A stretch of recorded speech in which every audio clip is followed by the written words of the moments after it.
Story tell original प्रस्तुत करता है नीरजा गांधी।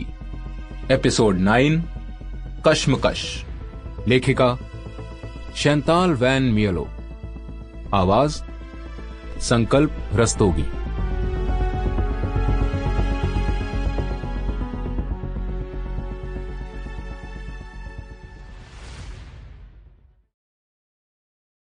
आर्यन और आहाना दोनों ही राजीव के पास थे। नीरजा ने जल्दी से अपना कोट पहना और दरवाजे से बाहर निकल गई। यह नहीं हो सकता था। हालात कुछ इस तरह के बन जाएंगे, नीरजा ने इस बात का पहले ही अंदाजा क्यों नहीं लगा लिया था।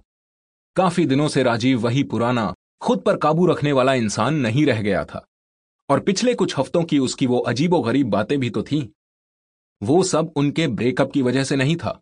इस सब के पीछे और भी कुछ था, मगर नीरजा को इस सब का एहसास अब हो रहा था। सबसे पहले डिप्रेशन था, फिर राजीव का डर था कि नीरजा उसे उसके बच्चों से दूर कर देगी। उसके बाद था राजीव का बुरा बर्ताव जो नीरजा ने पहले कभी नहीं देखा था। फिर राजीव का वो शक करना, जहां उसे लगता था कि कोई उसका पीछा कर रहा था और उसके बच्चे उसकी जिंदगी से गायब हो जाएंगे।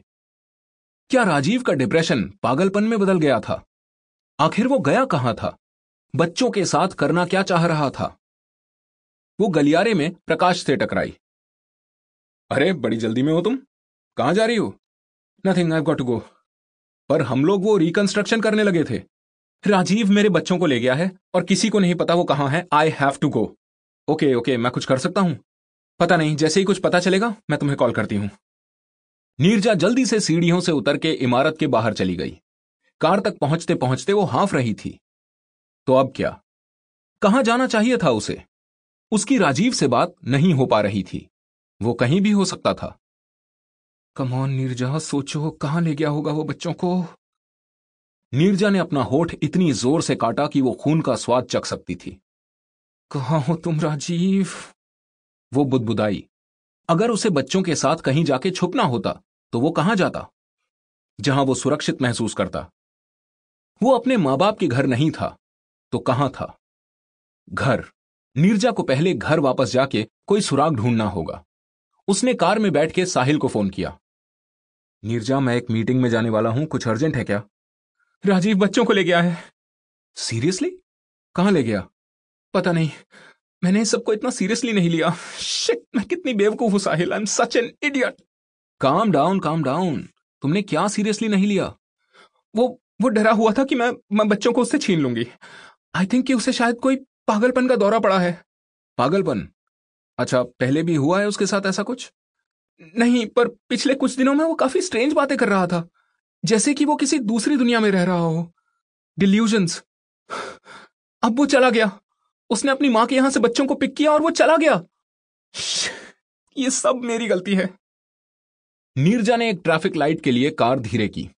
उसने स्टीयरिंग व्हील को इतनी जोर से पकड़ा कि उंगलियां सफेद पड़ गईं। साहिल ने उससे कहा, ओके, तुम्हें कोई आइडिया है कि वो उन्हें कहां ले गया होगा? No idea. नीरजा रोने लगी। आई एम सो स्कैर्ड कि वो उन्हें कोई नुकसान पहुंचा सकता है।